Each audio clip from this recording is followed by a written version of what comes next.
Hello mic testing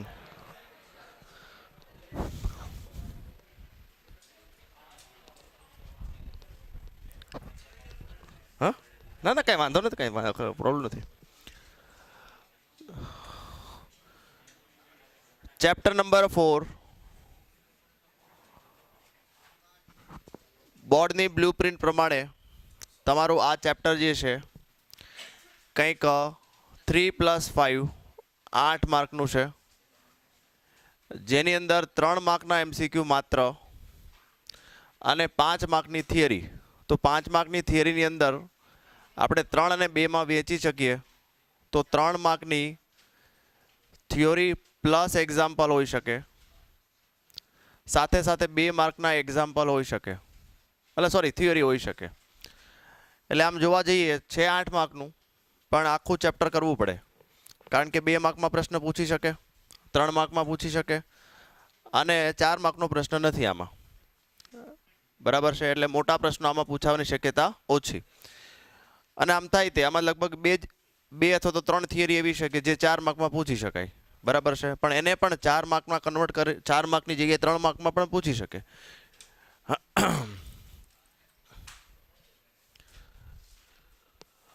तो 1 bye 1 question start करिए तो शुरुआत क्वेश्चन थी नहीं पण समझिए कि भाई चैप्टर जे छे 4 चैप्टर 1 2 અને 3 જે આપણે અભ્યાસ કર્યો એ હતા વિદ્યુત ક્ષેત્ર વિદ્યુત બળ વિદ્યુત ભાર અને વિદ્યુત પ્રવાહ આ 3-4 ભૌતિક રાશિઓ જે છે એના ઉપરનું હતું બધું વિદ્યુત રિલેટેડ હતું બરાબર એટલે આપણે થોડુંક ટૂંકમાં સમજીએ કે આખું ચેપ્ટર નંબર 1 2 3 આ બધું સ્થિત વિદ્યુત ભાર ઉપર હતું સ્થિત વિદ્યુત ભાર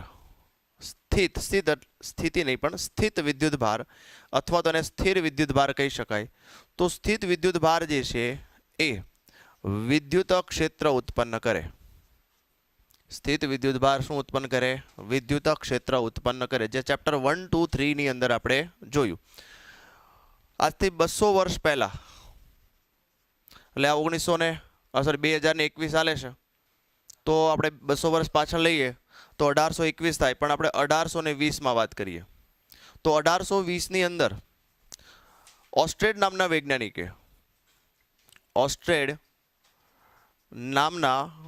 વૈજ્ઞાનિકે શું કર્યું તો કે એણે એવું જોયું કે જ્યારે કોઈ વાહક તારની અંદર વિદ્યુત પ્રવાહનું વહન થતું હોય જ્યારે કોઈ વાહક તારની અંદર વિદ્યુત પ્રવાહનું વહન થતું હોય ત્યારે શું થાય તો એની આસપાસ ચુંબકીય ક્ષેત્ર ઉત્પન્ન થાય છે તેની આસપાસ ચુંબકીય ક્ષેત્ર ઉત્પન્ન થાય છે કેવી રીતે ખબર પડી એને તો કે એણે કંપાસ મૂકેલો અહીંયા બાજુમાં જે મેગ્નેટિક નીડલ વાળો કંપાસ હોય એ કંપાસ રાખેલો તો કંપાસ કંઈક આવર્તન બતાવતો હતો જેવો પ્રવાહ આવશે એટલે આવર્તન બતાવશે પ્રવાહ ઉલટાવી દેશો તો આવર્તન ઉલટાવી દેશે તો ઓસ્ટ્રેડ નામના વૈજ્ઞાનિકને ખબર પડી કે જ્યારે કોઈ વિદ્યુત પ્રવાહ જે છે એ કોઈ વાહકમાંથી પસાર થતો હોય ત્યારે આ વિદ્યુત પ્રવાહધારી તાર જે છે એ પોતે ચુંબક તરીકે વર્તે છે અને એની આસપાસ ચુંબકીય ક્ષેત્ર આવે છે બરાબર છે તમે કીધું એમ હવે જો આ જ વસ્તુને આ કંપાસ હતો આ જ વસ્તુને આપણે અહીંથી જોવા માંડીએ અહીંથી તો પ્રવાહ અહીંથી આપણે આમ જોઈએ તો પ્રવાહ મારી સામે આવે છે એટલે એ જ વસ્તુ હું અહીંથી જોઉં કે બોર્ડની સામે જોઉં છું પ્રવાહ સામે આવે છે તો પ્રવાહ સામે આવે છે ને ડોટથી રિપ્રેઝેન્ટ કરાય કેનાથી રિપ્રેઝેન્ટ કરાય ડોટથી રિપ્રેઝેન્ટ કરાય અને આ વસ્તુને હું પાછળથી જોઉં અહીંથી તો પ્રવાહ અંદર જાય છે એટલે આમ જોઈએ તો પ્રવાહ અંદર જાય છે તો અંદર જતા પ્રવાહને આપણે ક્રોસથી રિપ્રેઝેન્ટ કરાય ડોટ અને ક્રોસ માત્ર દિશાનું ભાન બતાવે છે કે ડોટ એટલે આગળ બહાર આવશે અને ક્રોસ એટલે બોર્ડની અંદર જશે તો હવે જો કંપાસને આવી રીતે પોઝિશનમાં રાખવામાં આવે તો કંપાસ આ રીતે વર્તુળાકાર એટલે અલગ અલગ જગ્યાએ કંપાસ રાખી અને એને પોઝિશન જોઈ એણે તો અલગ અલગ જગ્યાએ પોઝિશન જે છે કંપાસની કંઈક આ રીતે જોવા મળી જોઈએ એને તો તમે જોશો આ બહાર આવે છે તો આ નોર્થ જે છે આ રીતે ભાગતા હશે આ નોર્થ છે જે મેં ટપકા કર્યા ને એને શું કહેશું આપણે નોર્થ તો ચુંબકીય ક્ષેત્ર તમને આ રીતે મળે છે એટલે તમારે જમણો હાથ જે છે આ બહાર આવે છે આમ જો તમે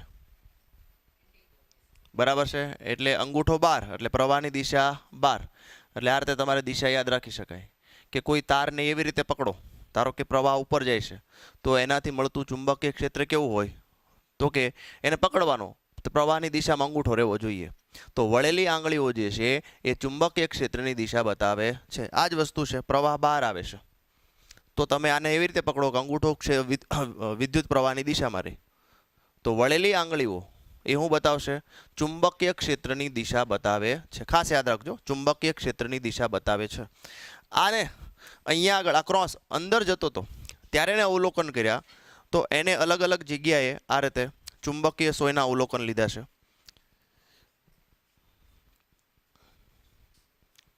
તો એ ચુંબકીય સોયના અવલોકન જે છે એને આ રીતે મળ્યા. જો નોર્થ જે છે આ રીતે આવે છે તો આ રીતે ફરે છે.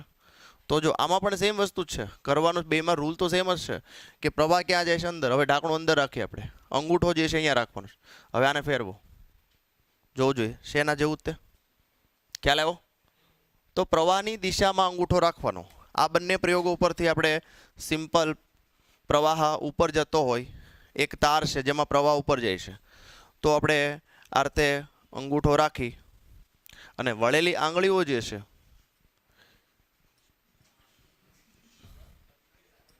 ભાઈ એવું જોયેલા ભાઈ, વળેલી આંગળીઓ જે છે પ્રવાહની દિશા બતાવે છે. વળેલી આંગળીઓ શું બતાવે? પ્રવાહની દિશા. પણ અંગૂઠો ક્યાં રાખવાનો? પ્રવાહની દિશામાં રાખવાનો. એક જ શરત કે જો પ્રવાહની દિશામાં અંગૂઠો રાખેલો હોય તો વળેલી આંગળીઓ ચુંબકીય ક્ષેત્રની દિશા બતાવે છે. તો આ સિદ્ધાંત યાદ રાખશો. આ 1820માં આજથી 200 વર્ષ પહેલા આપણે અત્યારે આ આવે છે તોય પણ ક્યારે પ્રયોગ નથી કરતા. આખું ચેપ્ટર ભણી ગયા પણ આપણે આવો ક્યારે પ્રયોગ કર્યો? કરવાનો સાહસ પણ કરતા નથી. જ્યારે 200 વર્ષ પહેલાં ઓસ્ટેડ નામના વૈજ્ઞાનિકે આ પ્રયોગ કર્યો હતો અને એણે ઘણી બધી ક્રાંતિ લાવી દીધી આના ઉપરથી. બરાબર. તો ચેપ્ટર નંબર 1, 2, 3 હવે સાંભળજો. હજી આપણે આગળ લેવું છે આમાં કે વિદ્યુત ક્ષેત્ર સ્થિત વિદ્યુત ભાર પરથી વિદ્યુત ક્ષેત્ર ઉત્પન્ન કર્યું.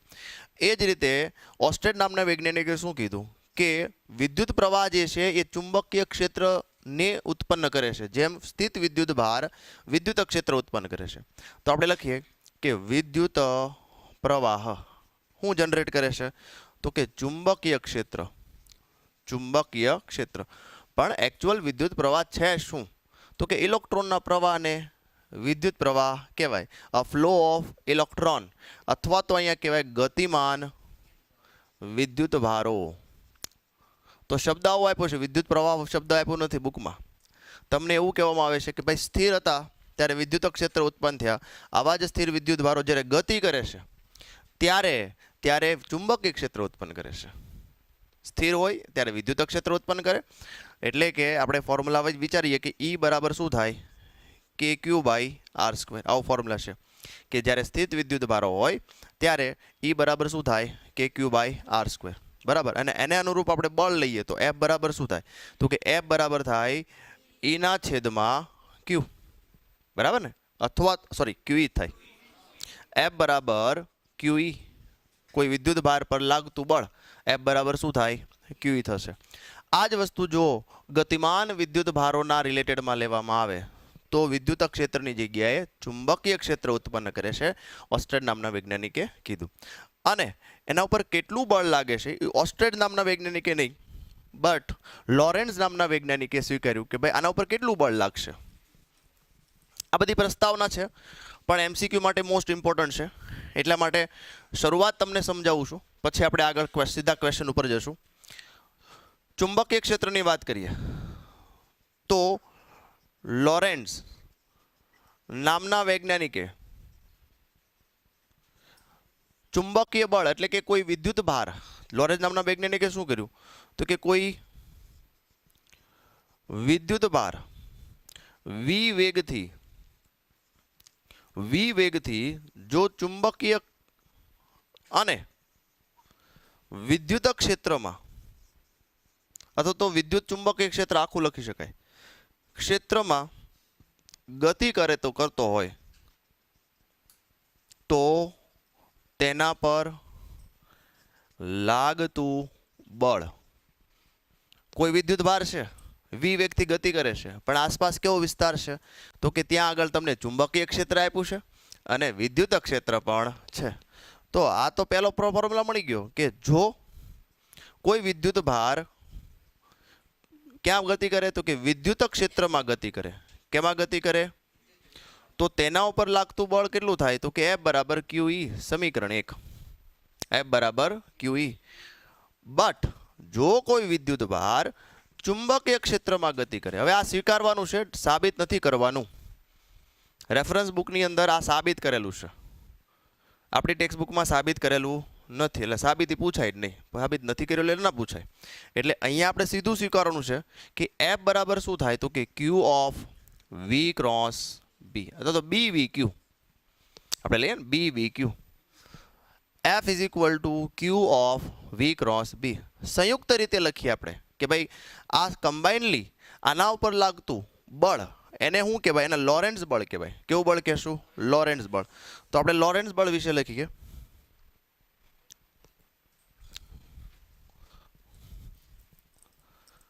કમ્બાઇનલી આપણે એને કહેશું લોરેન્ટ્ઝ બળ. તો લોરેન્ટ્ઝ બળ જોઈએ તો F બરાબર શું થાય તો કે Fe પ્લસ Fm. મેગ્નેટિક અને ઇલેક્ટ્રિક બંનેનો સરવાળો કરો. Fe શું થાય તો કે QE, સદિશમાં જ લઈએ, પ્લસ અહીંયા શું થશે તો કે Q of V cross B, અને Q ને કોમન કરીએ તો સદિશ E plus V cross B. તમને સાંભળજો, આ એક કાઉન્સ લખી નાખીએ. તમને મટીરિયલની અંદર અથવા તો ટેક્સમાં આ કાંઈ નથી આપ્યું, સીધું આ જ આપ્યું કે લોરેન્ટ્ઝ નામના વૈજ્ઞાનિક અહીંથી આ કેન્સલ કરીને ડાયરેક્ટ ત્રીજું ટર્મ આ કે F બરાબર શું આપ્યું? Q ઓફ V ક્રોસ, એટલે Q of E plus V cross B. એટલે અહીંથી આપણે લીધું કે અહીં સાંભળજો બરાબર, અહીં વિદ્યુત ભાર પર લાગતું ચુંબકીય બળ, તો કે ભાઈ ચુંબકીય બળ કેટલું લાગ્યું તો કે Q of V cross B લાગે. અને જો V અને B એકબીજાને લંબ હોય, એટલે કે ચુંબકીય ક્ષેત્ર અંદર જતું હોય અને આ આટા મારતો હોય, બરાબર છે, આ રીતે, એટલે એકબીજાને લંબ થયા, તો એવી પરિસ્થિતિમાં થીટા કેવો થાય? 90 થાય. અને આખું આપણે લખીએ તો Q VB સાઇન થીટા, અને જો થીટા 90 લેવામાં આવે, ધારો કે થીટા 90 હોય, તો બળ બરાબર શું લખી શકાય? BVQ. તો જે આ સૂત્ર આપણે યાદ રાખતા હતા અને મોસ્ટલી આ ફોર્મ્યુલા ઉપર આપણે એક્ઝામ્પલ્સ ગણતા હતા, તો સૂત્ર યાદ રાખશો BVQ. પણ જો તમને પૂછાય કે લોરેન્ટ્ઝ બળ સમજાવો 2 માર્ક માટે, તો તમારે વિગતવાર સમજાવવું પડે કે લોરેન્ટ્ઝ બળ જે છે શું તો કે કોઈ વિદ્યુત ભાર ચુંબકીય ક્ષેત્ર અને વિદ્યુત ક્ષેત્રમાં V વેગથી ગતિ કરતો હોય તો તેના ઉપર લાગતું કુલ બળ ને લોરેન્ટ્ઝ બળ તરીકે ઓળખવામાં આવે છે, જેને નીચે રીતે વ્યાખ્યાયિત કરી શકાય. એટલે ડાયરેક્ટ લખવાનું, જેમાં F બરાબર QE વિદ્યુત બળ છે અને F બરાબર Q of V cross B ચુંબકીય બળ છે. હજી આમાં આપણે કેસીસ વિચારવાના કે જો થીટા 90 હોય, એટલે કે વેગ અને ચુંબકીય ક્ષેત્ર લંબ હોય, એટલે એક કેસ વિચારો. હજી બીજો કેસ વિચારી શકાય કે જો V અને B સમાંતર હોય, બરાબર, તો થીટા શું થાય? 0. તો અહીંયા ચુંબકીય બળ લાગતું નથી. કેમ? તો કે ચુંબકીય ક્ષેત્ર પણ રાઈટ સાઈડ જાય છે, વિદ્યુત ભાર પણ રાઈટ સાઈડ જાય છે, તો કોઈ પણ પ્રકારનું બળ લાગે નહીં. કેમ? તો કે થીટા 0 છે. લંબ હોય તો જ લાગે, અથવા તો લંબ સિવાયનો બીજો કોઈ ખૂણો હોય તો ઓછું લાગે, બરાબર છે, ઓછું થતું જાય, અને 0 એ શું થઈ જાય? 0 થઈ જાય. સમાંતર હોય, ચુંબકીય ક્ષેત્ર x દિશામાં જાય છે, વિદ્યુત ભાર પણ x દિશામાં જાય છે, પછી ગમે એટલી સ્પીડે જતો હોય, બરાબર છે, ચુંબકીય બળ શું લાગે? 0. વિદ્યુત બળ લાગે ગમે એ દિશામાં જતો હોય, કારણ કે વિદ્યુત બળમાં શું થાય? વિદ્યુત ક્ષેત્રની દિશામાં વિદ્યુત બળ હોય, જે આપણે ચેપ્ટર નંબર 1-2 ની અંદર ભણી ગયા, બરાબર છે. પણ આપણે હવે વાત કરવાના છે ચુંબકીય બળ વિશે. તો અહીંયા તમે સમજ્યા F બરાબર BVQ. તો અહીંયા આપણે એક નોટ કરી લઈએ કે જ્યારે વિદ્યુત ભાર ચુંબકીય ક્ષેત્રમાં V વેગથી ગતિ કરતો હોય ત્યારે એનો ફોર્મ્યુલા શું થાય? BVQ સાઇન થીટા, બરાબર. આ ફોર્મ્યુલા યાદ રાખશો. યાદ રાખજો, કોણ આટા મારે છે? વિદ્યુત ભાર આટા મારે છે. ક્યાં આટા મારે છે? ચુંબકીય ક્ષેત્રમાં. કેટલા વેગથી? v વેગથી. તો એના ઉપર લાગતું ચુંબકીય બળ કેટલું થાય? bvq sin theta. કેટલું થશે? bvq sin theta. ચલો, આ પ્રશ્ન તમને પૂછી શકે, એમાં તમારે કેસીસ લખવા જોઈએ. આને સાબિત કરવાના નથી. મટીરિયલની અંદર તમે જોશો લાક્ષણિકતાઓ આપી છે, બરાબર છે? ઓકે. અને ત્યારબાદ બીના એકમો પૂછ્યા છે. ભાઈ બીનો એકમ શું થાય? ધારો કે આપણે f બરાબર bvq લઈ લઈએ. આવો એમસીક્યુમાં પૂછી શકે, ટ્રાય કરી લઈએ કે ભાઈ બીનું પારિમાણિક સૂત્ર લખો. તો એફના છેદમાં શું થાય? vq થાય. પારિમાણિક સૂત્રની વાત કરીએ, m1 l1 t - 2, વેગ m0 l1 t - 1 અને ચાર્જ a1 t1. તો ફાઇનલી આનું લખીએ તો m1 એક જ છે, l1 કેન્સલ એટલે l1 નથી એટલે l0. t ની વાત કરીએ -1, આ બે કેન્સલ એટલે ઉપર -2 નું 2 અને a-1. તો આ થઈ ગયું પારિમાણિક સૂત્ર. એકમોની વાત કરીએ આની, સાંભળજો. તો ન્યૂટન ના છેદમાં મીટર પ્રતિ સેકન્ડ અને કુલમ.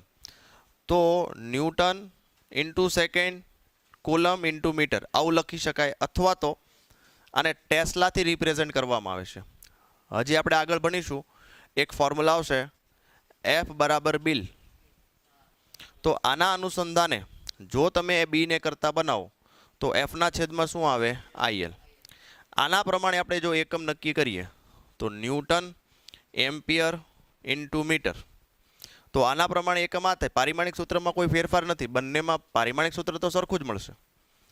તો તમે જો 1, 2, 3 એકમો જે છે લઈ શકાય.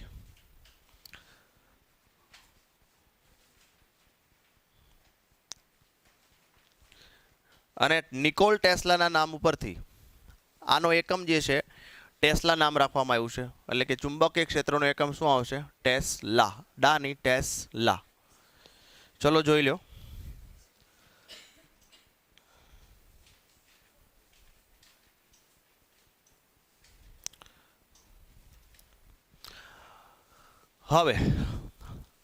હવેનો પ્રશ્ન જે છે 2 માર્ક માટે આવો પ્રશ્ન છે. આપણે હવે કાઢી નાખીએ માર્કિંગ સ્કીમ. હવેનો પ્રશ્ન આવો છે કે વિદ્યુત પ્રવાહ ધારિત તાર સુવાહક તારને ચુંબકીય ક્ષેત્રમાં મૂકતા તેના પર લાગતું ચુંબકીય બળ નું સૂત્ર મેળવો. વિદ્યુત પ્રવાહ ધારિત તાર L લંબાઈનો. તો સમજીએ કે આના ઉપર કેવી રીતે બળ લાગી શકે. તો એક કામ કરીએ, ચુંબકીય ક્ષેત્ર જે છે ધારો કે અંદર જતી દિશામાં આપેલ છે. સમજીએ, આકૃતિ નથી આપી, મટીરિયલમાં પણ નથી આપી, NCERTમાં પણ નથી આપી, છતાં હું તમને એક આકૃતિ દ્વારા સમજાવું છું કે ચુંબકીય ક્ષેત્ર અંદર દિશામાં આપ્યું છે. અંદર જતી દિશામાં ચુંબકીય ક્ષેત્ર આપ્યું છે. 90% અંદર જતી દિશામાં ચુંબકીય ક્ષેત્ર આપણે લેતા હોઈએ. કોઈ એક વાહક તાર જે છે, જોજો બરાબર, એક વાહક તાર લીધો જેની અંદર પ્રવાહ જે છે ઉપરની તરફ વહે છે. પ્રવાહ ઉપરની તરફ વહે છે એટલે બેટરી જોડેલી છે, દોરી નથી ખાલી. પ્રવાહ દોરી દીધો, પ્રવાહ ઉત્પન્ન નથી થયો. યાદ રાખજો, ચેપ્ટર નંબર 6 હોય તો પ્રવાહ ઉત્પન્ન કરતા હોઈએ આપણે, કારણ કે આને આપણે મિકેનિકલ કાર્ય કરવું પડે. અહીંયા આપણે મોટરનો સિદ્ધાંત કરીએ છીએ. એટલે ઇલેક્ટ્રિસિટી આપો અને આ મિકેનિકલી હલે.